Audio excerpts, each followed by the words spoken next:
Think your food supply is safe? Think again. Scary, scary story coming up. Faster internet than you could ever imagine. No, I mean ever imagine. And love. You know, we're big proponents of love on this show. Love does finally find a way. Welcome to the Jay Sheldon Show. Sup, Aldwin Wong. Thank you again for coming in and stopping by. Really appreciate that. Over there on Twitch, welcome. Yeah, we are on Twitch Live. We're also on 3 other platforms. Our main platform is rumble.com. We love you guys, Rumble. Thank you so much. We get tons of views over there. Seriously, more than any other platform. And I am seriously considering, because there are things I want to talk about that I can't because I'm on YouTube and Facebook. And while I have a tremendous amount of friends over there on Facebook, and I love you all, there is consideration being given to dumping and just going with Rumble. So we'll see. At the moment, we're on 4 platforms and our podcast, which is the audio part of our show. We're on Facebook. We are on YouTube.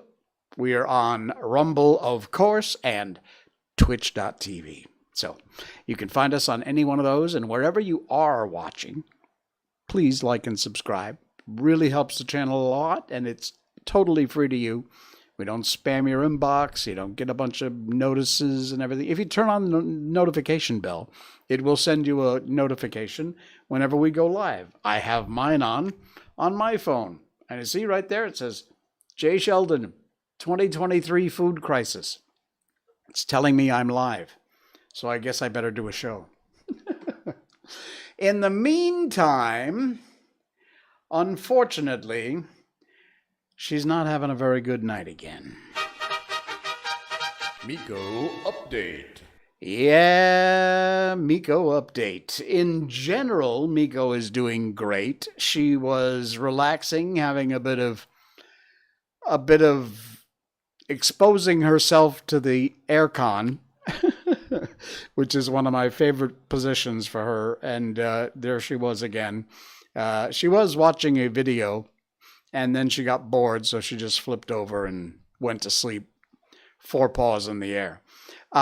She is, however, once again tonight, right here down beside me. I'm looking at her right now, and she's here because these a-holes with these freaking fireworks are at it again. The holiday is over. God bless you. Happy Deepavali, but that was 2 days ago. Get over it. I have not complained, at least not publicly. I've said some really awful things privately here in my house. But now I'm complaining publicly. Your holiday is over. Stop it with the goddamn fireworks. You are frightening my dog to death. No need. You want to blast them all on the eve of Deepavali or Deepavali night, knock yourself out. And by the way, yes, the same goes for Hari Raya. The same goes for Chinese New Year. You got a day of celebration. Enjoy yourself. I forgive you. It's been 2 days. It's over. Stop it. My dog is sitting down here shaking. Shaking. Because of you idiots. Stop it. Other than that, Miko's doing great. I was actually, Miko, would you like to come up here? Would you? No? Yeah, see, I was going to bring her on, but I don't want to give her any more aggravation. She's already upset enough, and we don't need that. We need to care about our dogs. We need to respect our dogs. Aldwin says, can't get enough of sleep with all these fire... Yeah, really.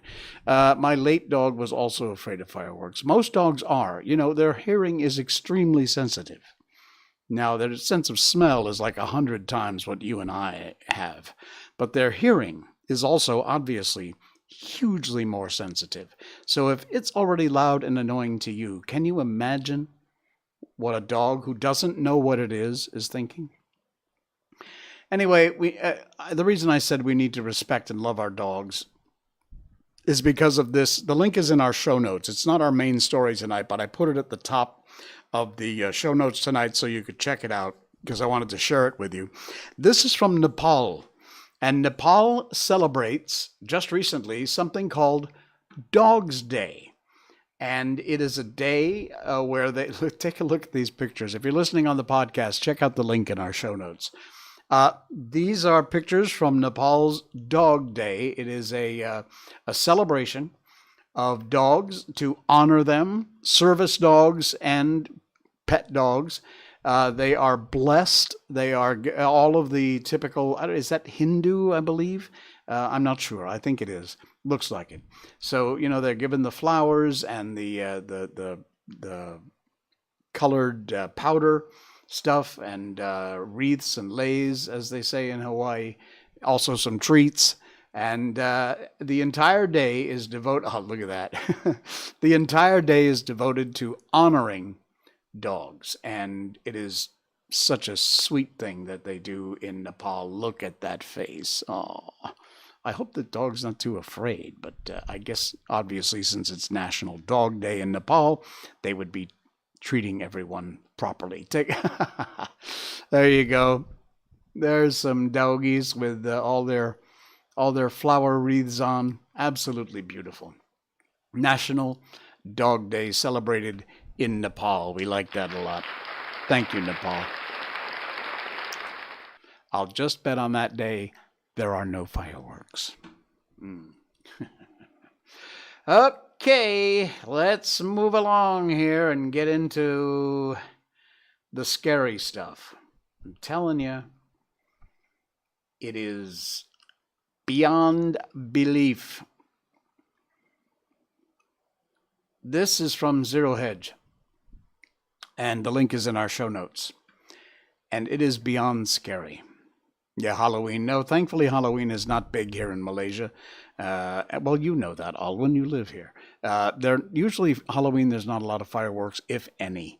The big ones are the big three religious holidays, and then New Year's is another big one. Sometimes Christmas, but usually New Year's, of course.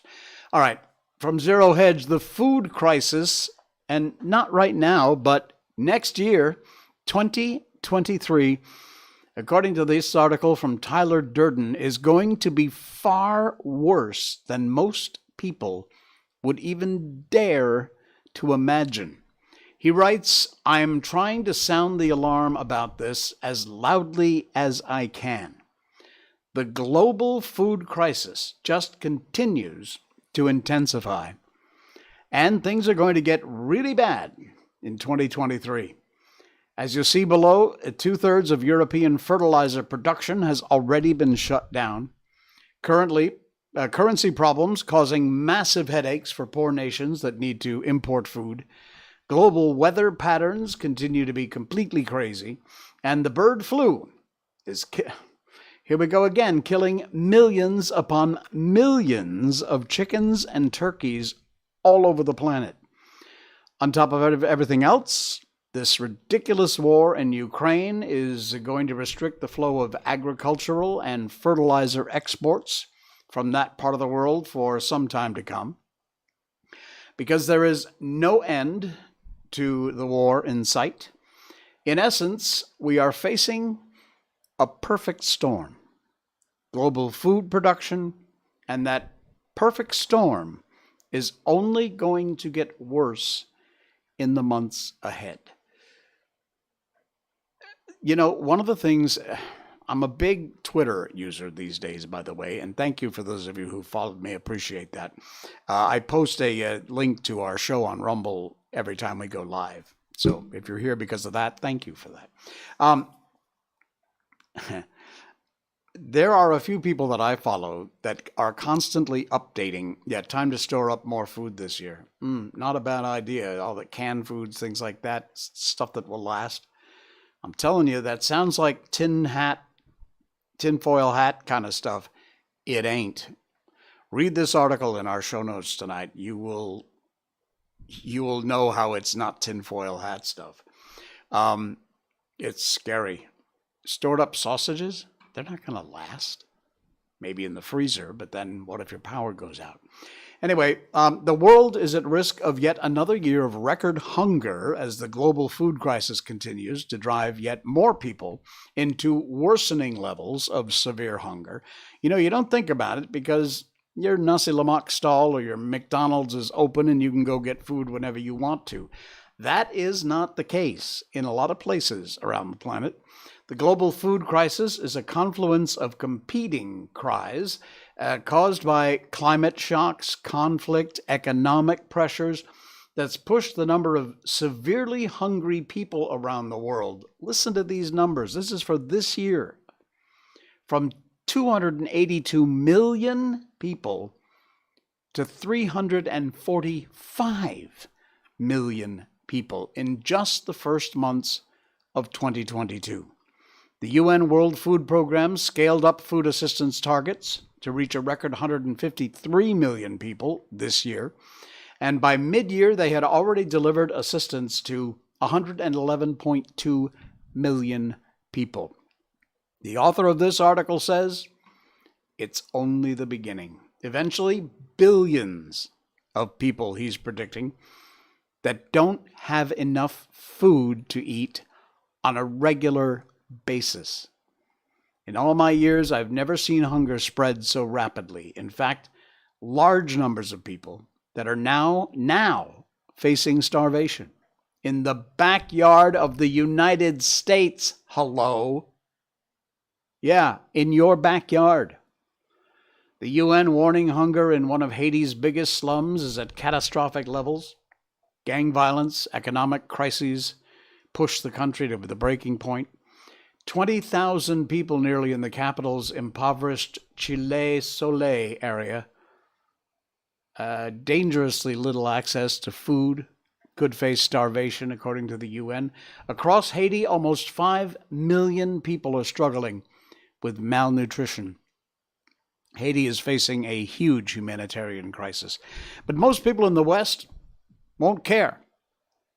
No, seriously, just be honest about it. You won't give a crap until you miss a few meals and you go hungry. Unfortunately, that day might be a lot closer than you imagine. Right now, a whopping 2/3 of all fertilizer production capacity in Europe has already been shut down because of the skyrocketing prices of natural gas, because, this whole World Economic Forum bull crap and trying to cut down the use of fertilizers and farmers have been protesting. That was my point before, by the way. There's a couple people I follow on Twitter who post they're from Europe and around in that area, and they post almost daily these protests that are going on from farmers, people who grow your food, because they're being forced out of business. We have a food shortage and a worse one coming, and these idiots are trying to force these farmers out of business. By hook or by crook. Oh, for the new Green Deal, whatever crap. There is no new green plan. It doesn't exist. It is unsustainable. But you just keep believing what you believe. Do you know, I read this. You're not going to believe it. It's absolutely true. I should have put the link in our show notes. Electric cars, electric this, electric that, batteries. You think we can just shut off fossil fuels and go all electric and windmills and all the other crap? Do you know how much battery power we have to run the planet if you combined every single battery available right now? If you took all the batteries, car batteries, the electric car batteries, if you put them all together, you know how long we would be able to run the planet for? 11 minutes. 11 minutes. And then it's gone. So, you think you've got a future in electric whatever, cars, etc.? It ain't going to happen, folks. We're not there yet. Maybe one day, but that day ain't now. And this fertilizer problem, these farmers being forced out of business when we're facing this kind of a hunger problem planet-wide, it's just going to get worse. And this article talks in depth about that and the causes of that, and I cannot encourage you enough to go over and check out the link. It's in our show notes, which is our description down below, and read up on this topic. If you don't think this is going to affect you, think again. The day will come. You don't miss many meals now, I'm sure, but the day will come, and it might come sooner than you think. Here's another brilliant article, links in our show notes. It's actually just a couple of pictures. But this is a high-tech electric lawnmower. Or should I say, this was a high-tech electric lawnmower until its battery caught fire. And now it's a former high-tech electric lawnmower. Well, I guess now you don't have to cut the grass. Yeah. Did you see also, by the way, the electric cars that were burning up because they were flooded out during that last hurricane in Florida? Nice, huh? Keep at it. Your system doesn't work. We are not ready for a new Green Deal because the tech doesn't exist yet. But you just keep eating the sandwiches and drinking the Kool-Aid. All right. Here's another great piece of news, just broke today. It's just words on a page, but I wanted to share this with you. The New York State Supreme Court has reinstated all fired unvaccinated employees, and they have been ordered to give them back pay. Yes. Yes.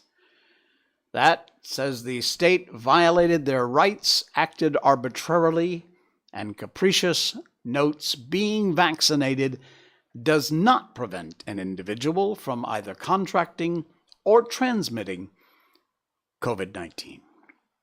And the New York State Supreme Court has reinstated all the people who got fired because they refused to get some experimental vaccine.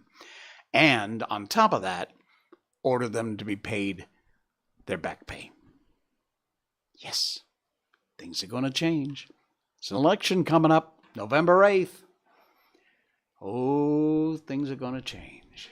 And I cannot wait for that day. All right, speaking of things that are going to change, how's your internet service? Wait a minute, let me just check on my little girl, okay? Forgive me for a second. Miko, you doing all right? Yeah, she's okay. Fortunately, we haven't had a boom in a little while. I mean, the unvaccinated employees could always get another job. No, in fact, a lot of cases, they couldn't get another job. And besides that, there was no reason for them to have been fired or let go or whatever in the first place, since the reason for requiring them to be vaccinated is because it prevented COVID and prevented the transmission, both of which have now been proven to be completely untrue. So, and the New York State Supreme Court said so. There you go. Aha. All right. Oh, man, I love the album. Okay, here we go. You ready? Internet speed. You know what? I have a normal internet here. I have Wi-Fi, of course, and fiber optic. And somehow I have never had an issue. I use one particular brand. I've used it for 20 over years. My hand phone, or as you say in the U.S., cell phone, uses the same company. And I've heard all kinds of horror stories about this company and how horrible they are and how terrible their service is. But I will tell you, you know what? I'll just tell you, it's Maxis. If you don't live in Malaysia, that means absolutely nothing to you. And I know you can tell me all the horror stories you want. I'm sure that they're true, and I'm sure you've had those experiences. I'm telling you my experience. I have never had an issue. My hand phone, cell phone works. Great coverage. Never have a problem. My internet is good and strong enough that at the moment I've got about 5 different devices connected. And this live show going out through my Wi-Fi, and it's screaming. I'm very pleased with Maxis, and yeah, and it's not terribly expensive either, I might add. In fact, if you do the USD to Malaysian ringgit, it's like about 50 cents. So no, it's not, but it's damn cheap. All right, this story popped up. It's amazing. I love it when things like this happen, and this better come to reality soon. I know it's preliminary, but record-breaking chip can transmit the entire internet's traffic. Now imagine that. Billions and billions of people on the internet. It can transmit the entire internet's traffic per second. This is unbelievable. A speed record for data transmission using a single light source and an optical chip has been shattered again. We did this story just about 2 months ago. Well, that record has now been broken again. Engineers have transmitted a blistering rate of data, 1.84 petabytes. That's peta with a P per second. Almost twice the global internet traffic per second. Of all the internet traffic out there at any one given moment in time, this is almost twice all of that traffic in 1 second. 1.84 petabytes. Hard to overstate just how fast that really is. Your home internet's probably getting a few hundred megabytes per second. If you're really lucky, you might be on maybe a 1 gigabyte or even a 10 gig connection. But 1 petabyte is 1,000,000 gigabytes. 1,000,000 gigabytes. Can you imagine? More than 20 times faster than ESNet 6, the upcoming upgrade to the scientific network used by the likes of NASA. And this is faster, 20 times faster than that. All kinds of information about this test that they just did, this record they just set. It's in our show notes, the link. Do check it out. It's a damn cool story. And if this is the kind of tech that's on the horizon, rather than your electric cars, useless pieces of junk, sorry, Elon, but it is what it is. If this is the kind of tech we're looking forward to in the future, bring it on. All right, in our last show, and several shows now, I've brought you stories about, they were mainly here from Malaysia, but they apply worldwide because I see the same problem happening all over the place. And they are these idiot people who are single, and I don't know why I'm single, but here's my list of requirements for finding a boyfriend or a girlfriend. You have to be handsome. You can't be overweight. You've got to have a good job. You have to make at least X amount of money a year. And one of the things that never appears on that list of requirements is love.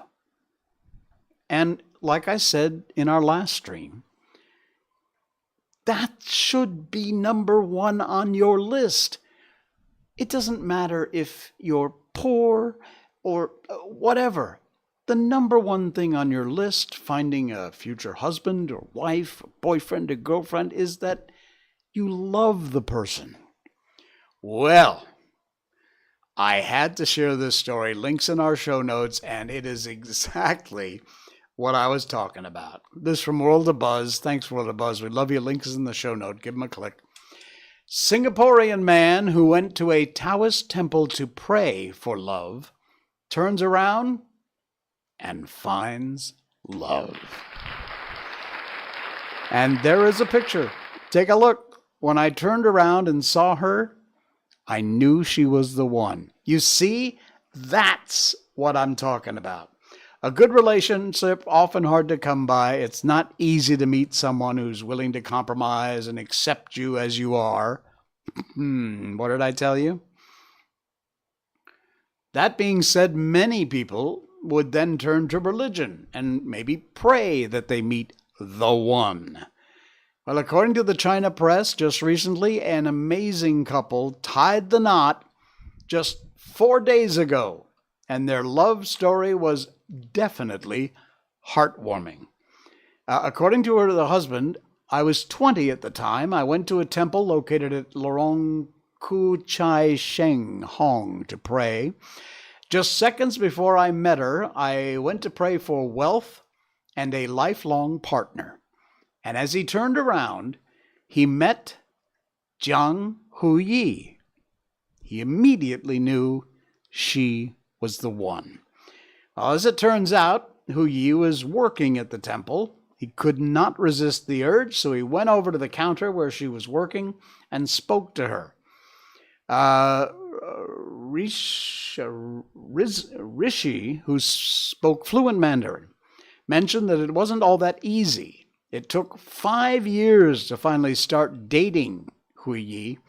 When we first met, I was 20, she was 24. She thought I was too young to date, and it took 5 years of courtship before she decided to give us a go last year on January 14th, 2021. He then mentioned whenever he was free, he would always head to the temple so that he could chat with her and ask about his fluency in Mandarin. He said he picked it up over the years by just listening to his Chinese friends speak. Love knows no bounds. Take a look at that. How about that? As Huiyi's dad was the director of the temple, her dad made a request to the Taoist Federation's chairman to officiate the ceremony, together with their family and relatives as witnesses.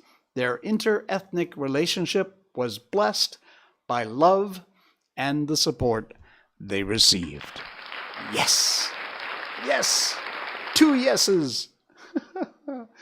That's amazing. That is such a great story. And there's a picture of this couple who, it wasn't about money. It's not about what your job was. It's not about how you look necessarily. It's about love, as it should be. Take that to the bank. All right. I think we cleared it all out, didn't we? We did. Which would mean it's time to move on to our book. We read books on this show, and we're damn proud of it. We have done all the classic books. We did The Wizard of Oz, and one of the first streams we ever created around here, 281 streams ago. We've done Peter Pan, The Little Prince, Winnie the Pooh, you name it. We've read so many classic books here. We read them either a chapter or part of a chapter at a time until we get all the way through the book, and then we start a new one. And a few streams ago, we started with Bambi, which was originally written in German by Felix Sultan. And we are continuing. We're up to chapter 8 in the adventures of Bambi. And actually, it follows the, most people know Bambi because of the Disney animated film way back in, I think it was the 60s. But this book really does follow that story pretty well. So we're going to move on with chapter 8 of Bambi. Another night went by, and the following day, something else happened. The sky was cloudless, and the morning was full of dew and freshness. All the leaves on the trees and the bushes suddenly had a more vivid scent. The meadow breathed the air in broad waves and lifted it up to the treetops. Peep, said the little tits as they woke up. They said it quite quietly, but as it was still twilight and the sky was gray, they said nothing more for a little while. For a time, there was silence. Then the raucous, rasping sound of a crow came from high up in the air. The crows had woken up and were visiting each other in the treetops. The magpie answered straight back, "Shack-carack-shack. Can you believe this? I'm still asleep." And then hundreds of calls, here, there, far, near, tentatively began peep, peep, tew. These sounds still had something of sleep, something of the twilight about them. And yet they were actually all quite distinct from each other. Suddenly, a blackbird flew up to the top of a fir tree. He flew right up to the very highest, thinnest point, reaching up into the air.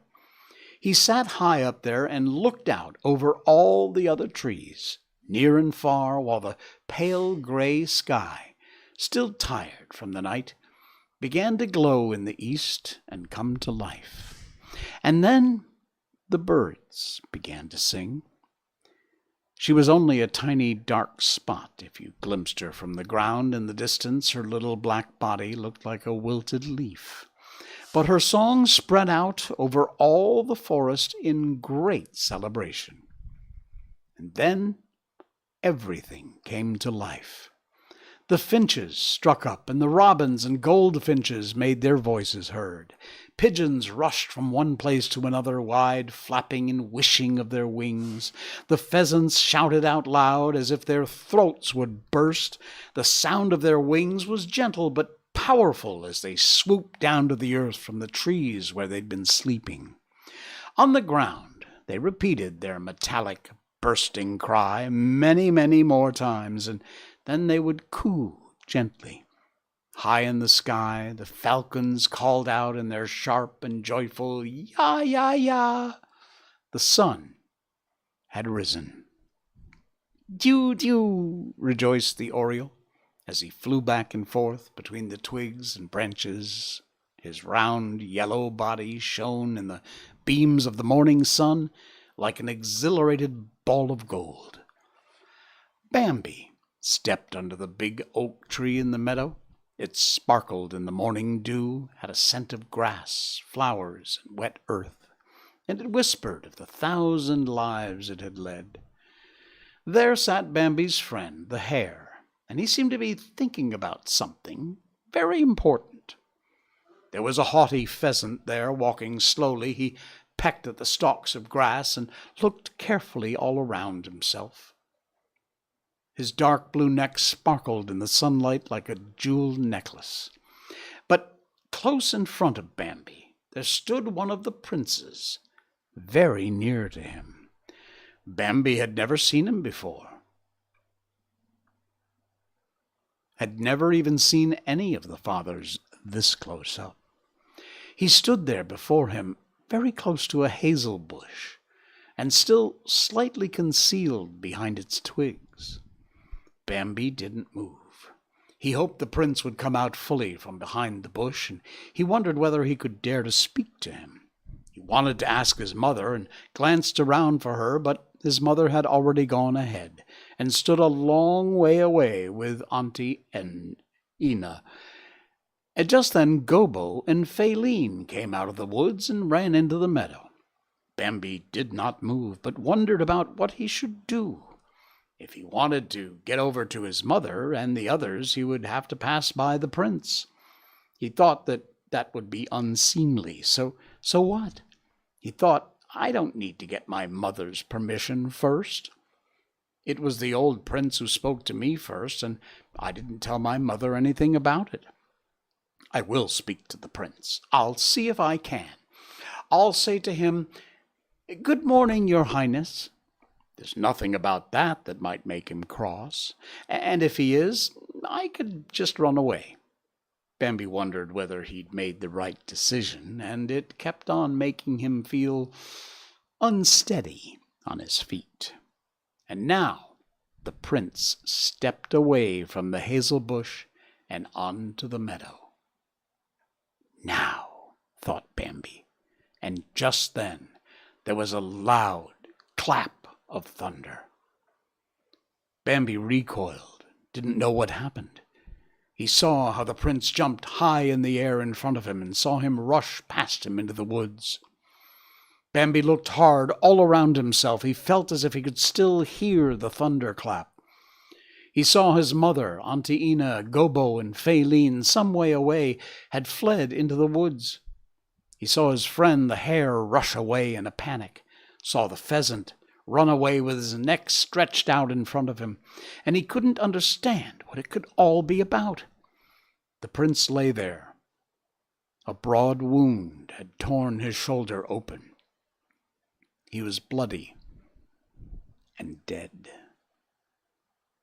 "Don't just stand there!" came a shrill cry from beside him. It was his mother, who was running at a full gallop. "Run!" she called. "Run as fast as you can!" She did not stop, but rushed on, and her command pulled Bambi along with her. He ran with all his strength. "What is that, mother?" he asked. "What is that, mother?" His mother gasped for breath and answered, "That was him." Bambi shuddered, and they ran on. Finally, out of breath, they stopped. "What do you say? Please, what do you say?" called a thin voice from above them. Bambi looked and saw the squirrel hurrying down to them through the branches of the tree. "I jumped all the way here beside you," he called. "No, it's terrible." "Were you there when it happened?" asked Bambi's mother. "Well, of course I was there," the squirrel replied. "I'm still shaking from it. All my limbs are shaking." He sat upright, his magnificent flag against his back, showing his slender white breast and pressing both of his front paws against his body to reassure himself. I'm quite beside myself with fear." "Oh, I'm afraid too, and it's made me quite numb," said Bambi's mother. "I can't understand it. None of us can. None of us saw anything." "Really?" The squirrel became excited. "You're wrong there, you know. I've been watching him for a long time." "So had I," called another voice. It was the magpie. She flew up to them and sat down on a branch. "And me," called another screeching voice from even higher up the ash tree. There was the jay sitting there. And from the very tops of the trees was a pair of crows who cawed angrily. "We saw him too," they interjected. They all sat around in earnest discussion. They were exceptionally agitated and seemed full of anger and fear. "Who?" thought Bambi. "Who have they seen?" "I did everything possible I could," the squirrel assured them as he pressed both his forepaws to his heart. "Really everything, to bring him to the attention of the poor prince." "So did I," the jay screeched. "I don't know how many times I shouted to him, but he just didn't want to hear me." "He didn't hear me either," said Magpie with a laugh. 10 times it was called to him. Just I was going to fly over to him, I thought myself, well, if he can't hear me, I'll fly over to that hazel bush just where he's standing. He's got to hear me from there, but that was just when it happened. "But my voice is louder than yours. I did all I could to warn him," said the crow in a bitter tone. "But you posh lot never had enough attention to birds like us." "Yes, never enough at all," agreed the squirrel. "We do what we can," thought the magpie, "but it's not our fault if somebody's unlucky." "He was such a handsome prince," the squirrel lamented, "and in the prime of life." "Ach!" the jay screeched. "If he hadn't been so standoffish and paid a bit of attention to us." "He was certainly not standoffish," the squirrel contradicted him. The magpie added, "Nah, no more than the other princes like him." "Stupid, then," the jay laughed. "You're pretty stupid yourself," the crow called down from above them. "You can't talk about being stupid. The whole forest knows how stupid you are." "Me?" retorted the jay in astonishment. "No one can accuse me of being stupid. A bit forgetful sometimes, but I'm certainly not stupid." "Suit yourself," said the crow, now serious. "Don't forget what I just said, but bear in mind it wasn't being haughty or stupid that cost the prince his life. It's 'cause you can't get away from him." "Ach!" screeched the jay. "I don't like talking like this," and he flew away. The crow continued speaking. "There's even a lot in my family he's tricked. He kills anyone he feels like killing. There's nothing we can do about it." "You've just got to keep a watch out for him," the magpie added. "Yes, You certainly do, said the crow sadly. Cheerio. She flew away, and her family went with her. Bambi looked around. His mother was no longer there. What are they talking about, he thought. I can't understand everything they're saying. Who is this he they're talking about? It must be that he that I saw in the woods that time, but he didn't kill me. Bambi thought of the prince whom he'd just seen lying in front of him with a bloody, shredded shoulder. He was now dead. Bambi walked on.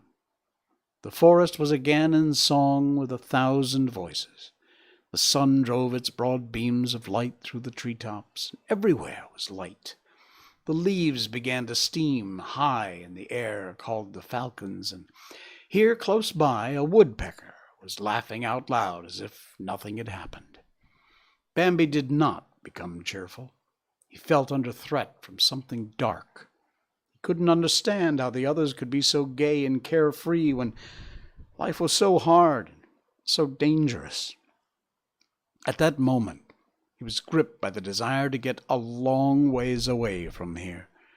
To go deeper and deeper into the woods, he felt the urge to go to a place where the trees were at their densest, where he could find a corner to slide into, a place surrounded by broad and far and by the most impenetrable undergrowth, where he could not possibly be seen. He didn't want to go back out into that meadow. Something gently moved in the bushes beside him. Bambi was greatly startled. And there, in front of him, stood the elder. There was something twitching in Bambi. He wanted to run away, but he took control of himself and remained. The elder looked at him with his big, deep eyes. "Were you there when it happened?" "Yes," Bambi said quietly. His heart was beating so fast he could feel it in his mouth. "Where is your mother?" the elder asked. Bambi answered, still speaking quietly, "I don't know." The elder continued to look at him. "And you're not calling out for her?" Bambi looked into that venerable ice-gray face, looking up at the elder's majestic crown, and suddenly found himself full of courage. "I can be by myself too," he said. The elder looked at him for a while, and then, softly, he said, "Are you not the little one who, not so very long ago, was crying for his mother?" Bambi felt ashamed, but continued to be courageous. "Yes, that was me," he admitted. The elder looked at him in silence, and it seemed to Bambi those deep eyes were watching him with more tenderness. "You told me off for it, Elder Prince," he exclaimed, "for not being able to be by myself. I can do now, though." The elder looked at Bambi, examining him, smiled very slightly, barely noticeable, but Bambi did notice it.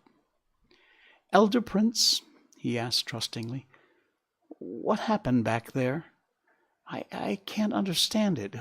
Who is this he they're all talking about?" He stopped, shocked at the dark look that bade him to be silent. They said nothing for a while. The elder stopped looking at Bambi, stared into the distance, and then he said slowly, "Listen for yourself. Smell for yourself. Watch for yourself. And learn for yourself." He raised the crown on his head even higher. "Farewell," he said, and then nothing more. And then he had disappeared. Bambi, dismayed, stayed where he was and wanted to give up hope. But the prince's farewell was still in his ears, gave him some comfort. Farewell, the elder had said. So he wasn't cross with him. Bambi was filled with pride, felt that he'd been lifted out of something that was formal and serious. Yes, life was hard and full of danger. Let it bring whatever it wants. He would learn somehow to bear all of it. And slowly, he walked deeper into the woods. Wow. That's chapter 8. We'll move on to chapter 9 coming up on our next stream. What a great chapter. Wow. All right. As usual, post-book, we've got a long dissertation from our number one fan, Aldwin Wong. Let's check it out. The word woke was originally a positive thing, basically defined as the black version of the word based. The reason why the word woke was viewed as a negative is because white liberals used this word to view their immoral behaviors and bad education as a positive, while at the same time the white conservative would label anything that's anti-white or pro-black under the white liberals' bastardized definition of woke. Black empowerment is positive wokeness, not negative wokeness. Okay, you said your piece.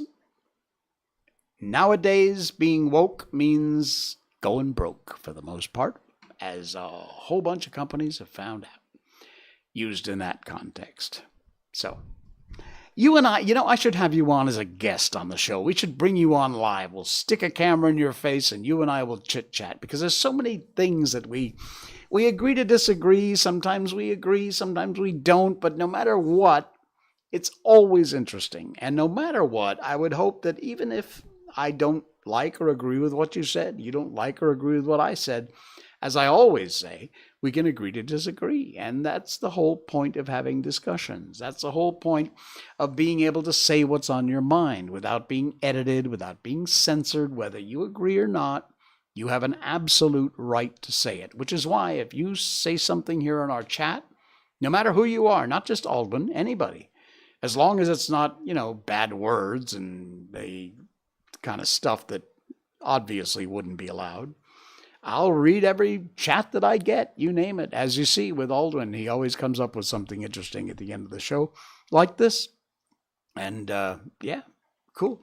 So let's have that discussion, shall we? Anytime. I'm on Monday, Wednesday, and Saturday nights, 10 o'clock Malaysian time, which is 10 a.m. on the east coast of the U.S. Although, when do you set your clocks back? Or have you already? I don't know. Anyway, yeah, that's going to do it for us tonight. Wow, long show. We did about 50 minutes. Very cool. I will see you again on Saturday night. Enjoy the rest of your work week. Thank you so much for stopping by. Be sure, please, click that subscribe or follow button and check us out on our main channel, which is rumble.com. Just search for The Jay Sheldon Show, click subscribe. That's it. It's free. Sign yourself up for a free account over there. Until Saturday, this is The Jay Sheldon Show. Good night.